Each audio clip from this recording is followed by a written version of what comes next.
J'ai eu un parcours assez atypique, dirons-nous. Donc j'ai toujours été un petit garçon très agité. Comment dire je ne vais pas dire pas hyperactif, mais j'avais besoin de bouger. Ok. Et c'est clair que je pense que mes parents n'ont pas compris que finalement bouger, c'était là où je devais être porté. Et bon, mes parents ont décidé bien entendu de me faire des études beaucoup plus scientifiques. On m'a mis dans un collège jésuite, je devais devenir ingénieur comme papa et moi j'ai suivi. Tout en étant un garçon qui faisait énormément de sport. Et j'ai fait comme papa et maman m'avaient dit, et je suis devenu ingénieur, et j'ai atterri dans une banque à Luxembourg, il y a plus de 20 ans. Et il y a plus de 20 ans, le petit garçon s'est réveillé. Et j'ai décidé de devenir personal trainer. Et je me suis rendu compte que j'avais l'attitude, mais que je n'avais pas les aptitudes. Et donc j'ai dû m'y mettre et étudier. Parce que c'était bien de faire, mais je devais aussi savoir et être plausible et crédible. Et donc finalement, j'ai enchaîné formation sur formation, j'ai découvert les bases du personal training, ça venait de se lancer, c'est quelque chose de très nouveau, et c'est quelque chose qui m'a extrêmement plu. Et je pense que ce jour-là où j'ai commencé comme personal trainer, j'ai finalement arrêté de travailler, parce que je m'amuse depuis plus de 20 ans. Et donc, j'ai découvert, bien entendu, les bases du personal training, les bases de l'anatomie, ce qui m'a donné de plus en plus d'assurance, comme la plupart des étudiants, finalement, de la Fitness Academy, c'est ce que je tâche de leur apporter. Et au cours de mes parcours, bien entendu, j'ai commencé à apprendre les techniques d'entraînement. On parlait d'entraînement intégré, effectivement, l'entraînement fonctionnel, pas nécessairement avec de répercussions sur l'activité physique, mais également sur la santé. Je me suis rendu compte aussi que dans le métier de personal training, il y avait toute une partie psychologique extrêmement importante, que j'ai développée notamment dans l'attitude du thérapeute, l'attitude du coach, cet entretien empathique, ces techniques motivationnelles qui étaient complètement différentes de la plupart de ce qu'on voyait dans le personal training, qui était finalement presque du terrorisme relationnel. Okay. Et donc ça, c'est une partie qui m'a extrêmement intéressé, et aussi le côté nutrition. Parce que paradoxalement, j'avais été un sportif de haut niveau, mais j'avais été un garçon en surpoids, obèse. J'ai même vécu les troubles du comportement alimentaire pendant de nombreuses années. J'en ai été gêné pendant tout un temps. Aujourd'hui, je suis fier d'avoir vécu ça. Et effectivement, ça a été une remise en question terrible au niveau de l'alimentation. Et donc, j'ai décidé de creuser un peu plus au niveau de l'alimentation parce que je me suis rendu compte qu'il y avait une étroite collaboration entre activité physique et nutrition. Et donc j'ai décidé de faire la nutrithérapie à Bruxelles, puis j'ai fait 4 ans de nutrithérapie auprès du docteur Curté à Namur.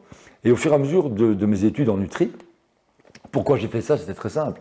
Parce que je vieillissais, parce que d'un côté, il me manquait un peu une facette intellectuelle qui me manquait au niveau du personal training. Et j'étais étonné de voir combien l'activité physique apparaissait aussi au niveau des protocoles comme extrêmement importante. Au niveau de l'ostéoporose, de la dépression, des maladies auto-immunes. Et finalement, je me suis rendu compte que ça se rejoignait. Et alors que moi, j'avais décidé de scinder mon activité par la suite entre la nutrition et l'activité physique, je me suis rendu compte que les deux faisaient bloc. Et que la plupart des gens avaient besoin, bien entendu, de reprendre une activité physique, mais aussi de changer de comportement au niveau alimentaire. Et ma force à l'époque a été de pouvoir maîtriser non seulement les techniques d'entraînement fonctionnel, mais également l'alimentation. Et c'est ce qui a fait ma puissance. Okay. Et par la suite, bien entendu, au fur et à mesure du temps, certaines personnes ont trouvé que je faisais un boulot merveilleux et m'ont demandé de les former.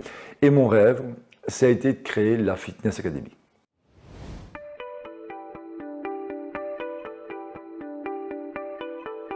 Je connais le terrain de jeu d'un personal trainer. Et quand je compare le personal training, je compare ça avec un terrain de jeu d'intérieur, une salle de sport intérieure, où vous avez l'espace pour le basket, l'espace pour le tennis, l'espace pour le mini-foot. Eh bien, le personal trainer a son terrain de jeu. Malheureusement, il est entrelacé par différentes lignes de terrain. Okay, le secteur médical, le secteur de l'ostéopathie, okay, le secteur psychologique. Et nous avons notre terrain de jeu. Et notre terrain de jeu, c'est le fonctionnel. Ce n'est pas le structurel ni le lésionnel. Par contre, dans ce terrain de jeu, nous avons des choses à savoir. au niveau des frais médicaux, au niveau de la nutrition. Nous ne sommes pas des nutritionnistes ni des diététiciens. Par contre, nous avons énormément de choses à savoir là-dedans. Nous ne sommes pas des podoposturologues, mais nous devons distinguer ce qui est structurel ou lésionnel de ce qui n'est pas. La plupart des problèmes de dos ne sont pas des problèmes lésionnels, ni structurels, mais des problèmes fonctionnels. La personne s'est éteinte après des années passées derrière un ordinateur ou à l'école. Et ces gens sont simplement éteints. Et le boulot d'un personal trainer est de réveiller la personne. J'ai mis sur place des cours, je vais dire directement en immersion. Vous savez, j'ai été à l'université pendant de nombreuses années où j'ai appris l'espagnol et l'anglais. Quand je suis sorti de l'UNIF, je ne parlais pas espagnol, je ne parlais pas anglais. Par contre, j'ai fait un fitness camp avec un Américain pendant 3 semaines dans le nord de l'Espagne, en immersion. Quand je suis revenu, je parlais couramment espagnol et anglais. Eh bien, c'est exactement la même chose que j'ai voulu faire à travers la Fitness Academy. C'est-à-dire mettre automatiquement la personne en immersion. La partie théorique, la partie pratique, examen. On est dans le bain. Et j'ai voulu vraiment donner l'essentiel dans une période de temps très courte, mais puissante. La formation de la Fitness Academy dure 4 mois. C'est quasi tous les samedis, c'est quasi tous les dimanches. Mais je sais exactement ce que la personne a besoin de savoir pour faire bien ce qu'elle a à faire.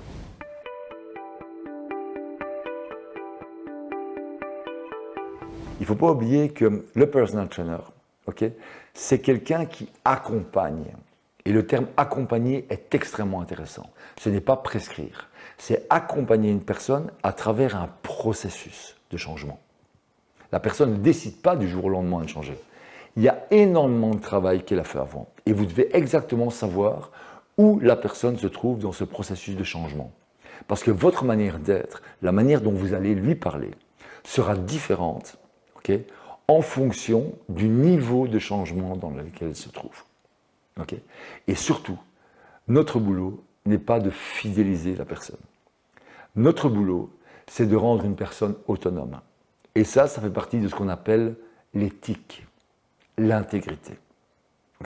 Et ça, c'est quelque chose que j'apprends aussi à travers la Fitness Academy, c'est d'être un personal trainer et une personne intègre, qui permet à la personne d'être autonome. Et elle vous le rendra 1000 fois.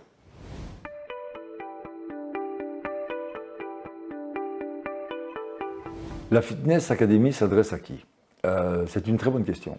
Et je vais revenir sur une expression anglaise que j'aime beaucoup, qui dit « to be keen on ». To be keen on learning, par exemple. Être prêt à. Eh bien, elle s'adresse à des gens qui ont fait du chemin et qui sont prêts à.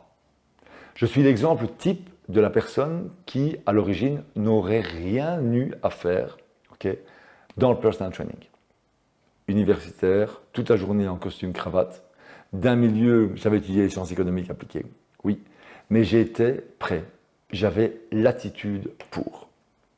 Et tout ça, c'est tout un travail qui se fait. Et la personne qui, par exemple, m'appelle pour des renseignements, c'est quelqu'un qui a fait 95% du travail. Et la plupart des gens que je rencontre ne viennent absolument pas d'un milieu sportif. Par contre, ils ont le feu, ils ont l'enthousiasme, ils transpirent quelque chose, ils transpirent une attitude positive. Maintenant, vous allez me dire, il y a ça, et ça c'est le plus important pour moi. Deuxièmement, il y a des personnes qui, elles, ont l'aptitude et non pas l'attitude. Des gens qui connaissent, mais qui n'ont pas la confiance, qui ne savent pas par où commencer. Et ce qui leur manque, c'est l'attitude. C'est pour ça qu'au sein de la Fitness Academy, non seulement j'ai développé des techniques au niveau du sport, l'entraînement fonctionnel, l'entraînement intégré, des chaînes myofaciales extrêmement importants, mais également toute la partie psychologique, l'entretien motivationnel, l'empathie, toutes des techniques qui vont leur donner ce qui leur manque, l'attitude. Et comme je dis, on peut avoir toutes les aptitudes du monde, si la personne n'a pas l'attitude, ça ne sert à rien.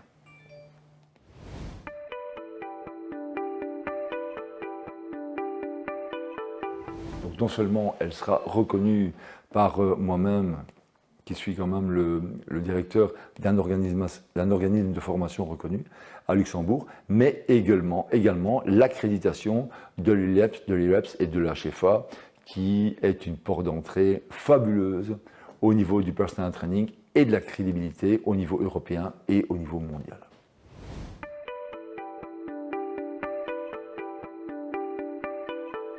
Moi, la Fitness Academy, comment je compare ça? C'est comme si je montais l'Himalaya avec un groupe de X personnes. Et j'irais chercher le plus lent. Mais j'irai au-dessus avec tout le monde. Et dans toutes les formations de la Fitness Academy, c'est ce qui s'est passé. Mais moi, je veux m'entourer d'une équipe qui veut monter l'Himalaya. Et si quelqu'un a une hésitation avant de monter l'Himalaya, je préfère qu'elle reste en bas, qu'elle patiente, jusqu'à ce qu'elle soit prête et décide de monter l'Himalaya. Et c'est pour ça qu'aujourd'hui, je veux recevoir toutes les personnes intéressées par la Fitness Academy parce qu'on va faire ce chemin ensemble. Okay, et même si vous êtes un peu plus lent, ce n'est pas grave, je viendrai vous chercher. L'important, c'est que vous soyez décidé, tout simplement.